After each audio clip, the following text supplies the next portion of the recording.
petang ni nak kena buat presentation tapi pagi-pagi tu pula pendrive boleh patah. So customer ni minta aku repair balik dia punya pendrive supaya dia dapat balik data-data dia untuk dia buat presentation.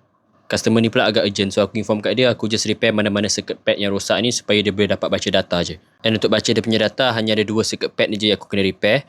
So once dah repair 2 circuit pad ni, sepatutnya dia boleh baca lah semua data-data dia. Video ni aku lajukan supaya nak tunjuk kat korang macam mana cara aku restore balik dia punya circuit pad ni. Walaupun nampak macam senang tapi ambil masa lebih kurang sejam jugalah untuk aku restore balik dia punya circuit ni. Sebab aku firstly kena trace dulu dia punya circuit, lepas dah trace punya circuit then baru aku boleh letak solder. Once dah letak solder barulah aku boleh letak jumper wire untuk aku buat circuit yang baru. Lepas tu gulung-gulungkan dia bagi surface area dia jadi besar, and then letak UV mask supaya yang circuit yang kita dah buat tu dia takkan tergerak lah bila kita nak solder nanti.